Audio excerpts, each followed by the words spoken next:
राधे राधे दोस्तों, जय श्री कृष्णा। आज की वीडियो में मैं आपको वट सावित्री व्रत की कथा सुनाऊंगी। वट सावित्री व्रत की कथा सुनने के लिए हम अपने हाथ में भीगे हुए चने ले लेंगे। भीगे हुए चने नहीं है तो कोई भी अनाज हाथ में लेकर आप यह कथा सुने। खाली हाथ कोई कथा नहीं सुनते हैं। कोई भी अनाज आप जरूर हाथ में ले लीजिएगा। इसके बाद ही हम कथा सुनते हैं।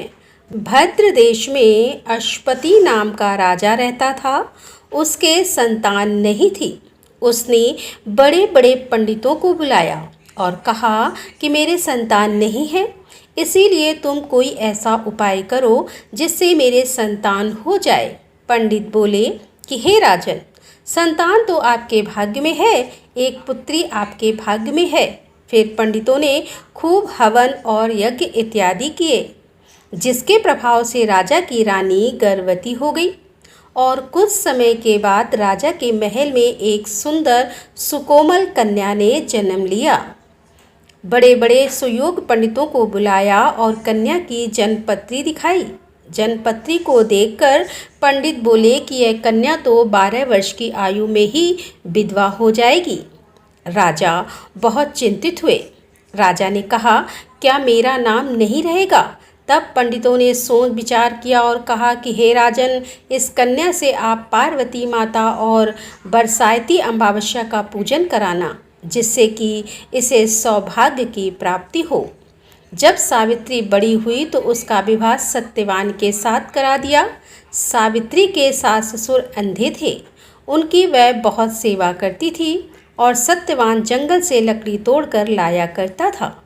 सावित्री को मालूम था कि जिस दिन वह 12 वर्ष की होगी उसके पति की मृत्यु हो जाएगी। जिस दिन वह 12 वर्ष की हुई उस दिन वह अपने पति से हाथ जोड़कर बोली कि आज मैं आपके साथ वन में जाना चाहती हूँ। सत्यवान बोला, तू मेरे साथ चलेगी तो मेरे अंधे माँ बाप की सेवा कौन करेगा? अगर वह कहेंगे तो ही मैं तुम्हें ले चलूँगा। फिर वह अपने सास ससुर के पास गई और जाकर बोली कि आप कहें तो आज मैं जंगल देखने चली जाऊं। वे बोले, बहुत अच्छी बात है, चली जाओ। जंगल में जाकर सावित्री ने लकड़ी तोड़ना शुरू कर दिया। सत्यवान पेड़ की छाया में सो गया। उस पेड़ में एक सांप रहता था। उसने सत्यवान को डस लिया। सत्यवान की वहीं पर मृत्यु हो गई। वह अपने पति को गोद में लेकर रोने लगी। तभी देखा कि वहाँ से महादेव और पार्वती जी जा रहे हैं। उसने महादेव पार्वती जी के पैर पकड़ लिए और बोली कि मेरे पति को जिंदा कर दो, मेरे पति को जिंदा कर दो। पार्वती को उस पर दया आ गई और माता पार्वती ने कहा कि आज बरसायत अमावस्या है, तुम पूरे विधि विधान से बरसायत अमावस्या के दिन बड़ के पेड़ का पूजन करो, इस तरह से तुम्हारा पति जिंदा हो जाएगा। फिर सावित्री ने खूब प्रेम से बड़ के वृक्ष की पूजा की। बड़ के पत्तों से गहने बनाकर हीरे मोतिये को गहनों की तरह उन गहनों को पहना और पूजा करने लगी। इतने में धर्मराज के दूत आ गए और सत्यवान को ले जाने लगे, लेकिन सावित्री ने सत्यवान को नहीं ले जाने दिया। फिर स्वयं धर्मराज वहाँ पर आए और जब धर्मराज सत्यवान को ले चले तो सावित्री उनके पीछे पीछे चल दी। जहाँ जहाँ धर्मराज जाए सावित्री भी पीछे पीछे जाए। धर्मराज जी ने बहुत बार कहा कि तुम वापस जाओ, लेकिन सावित्री वापस नहीं गई। तब धर्मराज ने कहा कि हे देवी, सत्यवान के प्राणों को छोड़कर अगर अन्य तुम्हारी कोई इच्छा है तो तुम 3 वरदान मांग सकती हो। मैं तुम्हें वचन देता हूँ कि तुम्हारी तीनों इच्छाएं पूर्ण होंगी। सावित्री ने कहा कि मेरे माता पिता के कोई पुत्र नहीं है, मेरी इच्छा है कि मेरे माता पिता पुत्रवान हो जाएं। धर्मराज जी बोले, सत्य वचन हो जाएगा। फिर सावित्री बोली कि मेरे सास ससुर अंधे हैं, उन्हें दिखाई नहीं देता, आप उन्हें नेत्र ज्योति प्रदान कर दीजिए। धर्मराज जी ने कहा, सत्य वचन, यह भी हो जाएगा। यह कहकर धर्मराज जी चलने लगे, लेकिन सावित्री फिर धर्मराज जी के पीछे पीछे चल दी। धर्मराज जी ने कहा, अब क्या है, तुम्हें अब क्या चाहिए? तब सावित्री बोली, महाराज, मेरा तीसरा वचन अभी रहता है। धर्मराज जी ने कहा, बताओ तुम्हारी क्या इच्छा है? तब सावित्री बोली कि मुझे 100 पुत्र हो जाएं। धर्मराज जी बोले तथास्तु। फिर वह सत्यवान को ले जाने लगे। तब सावित्री बोली कि हे महाराज, आप मेरे पति को ले जाएंगे तो मेरे पुत्र कहाँ से होंगे। धर्मराज जी ने कहा कि हे सती, तेरा सुहाग तो नहीं था, परंतु बरसायत अमावस्या के करने से और पार्वती की पूजा करने से तुम्हें इतना पुण्य फल मिला है कि तुम्हारा पति जीवित हो जाएगा। इस तरह से धर्मराज ने सत्यवान के प्राण वापस लौटा दिए।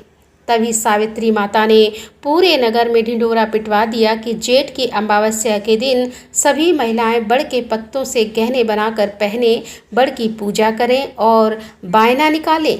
हे भगवान शिव शंकर, हे माता पार्वती, जैसे आपने सावित्री को सुहाग दिया, उसी प्रकार इस कहानी को कहते सुनते हुकारा भरते सबके सुहाग की लंबी उम्र करना और सबको अखंड सुहाग देना। यही थी वट सावित्री अमावस्या की व्रत कथा। इसके बाद हम एक गणेश जी की कहानी भी जरूर सुनेंगे। तो चलिए अब मैं आपको गणेश जी की कहानी सुनाती हूँ। एक बार एक गांव में एक बुढ़िया रहती थी। वो बुढ़िया रोजाना गणेश जी का पूजन करती थी। रोजाना मिट्टी के गणेश जी बनाती, रोजाना गल जाते। बुढ़िया के घर के सामने एक सेठ की हवेली बन रही थी।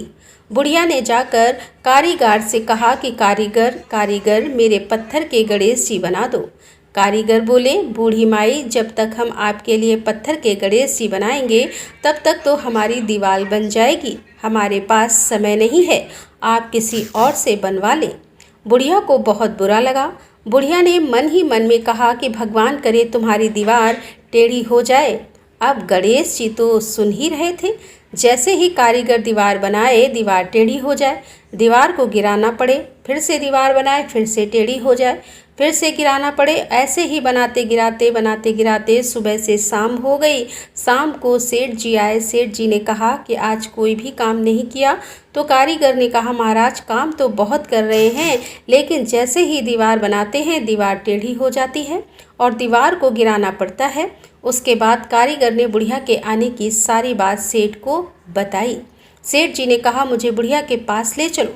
कारीगर सेठ जी को बुढ़िया के पास ले गए। सेठ जी ने जाके हाथ जोड़ के बुढ़िया से कहा कि हे बूढ़ी माई, हम आपके पत्थर के नहीं सोने के गणेश जी बनवा देंगे, आप हमारी दीवार को सीधी करा दो। अब गणेश जी तो सारी बात सुन ही रहे थे। जैसे ही सेठ जी ने यह बात कही, वैसे ही दीवार सीधी हो गई। सेठ जी ने भी बूढ़ी माई के लिए सोने के गणेश जी बनवा दिए। गणेश जी महाराज, जैसे आपने सेठ जी की दीवार सीधी की, वैसे ही सब के सब काम सीधे करना, और जैसे बूढ़ी माई की इच्छा पूरी की, वैसे ही सबकी सारी इच्छाएं पूरी करना, सबके घर को अन्न धन से भर देना। यह थी गणेश जी की कहानी। इस तरह से हमारी वट सावित्री अमावस्या की व्रत कथा पूर्ण होती है। कथा सुनने के बाद जो आपने हाथ में चने के दाने लिए हैं, वह हम वट वृक्ष को समर्पित कर देंगे। तो इस तरह से हमारी जो कथा है वह पूर्ण हो जाएगी। कथा के बाद फिर हम फेरी लगा लेंगे, आरती करेंगे। तो दोस्तों, आपको वट सावित्री अमावस्या की ये कथा कैसी लगी कमेंट करके ज़रूर बताना। और अगर वीडियो आपको पसंद आई हो, वीडियो आपके लिए थोड़ी बहुत भी यूज़फुल हो, तो प्लीज़ वीडियो को लाइक कर देना। और हम महिलाएं घर में तीज त्यौहार कैसे करते हैं, ये देखने के लिए मेरे चैनल को सब्सक्राइब कर लेना। भगवान शिव शंकर, माता पार्वती की कृपा आप पर सर्वदा बनी रहे और आप सभी को अखंड सुहाग की प्राप्ति हो। इसी कामना के साथ फिर मिलेंगे किसी और वीडियो में। तब तक के लिए राधे राधे, जय श्री कृष्णा, हर हर महादेव, जय भोलेनाथ।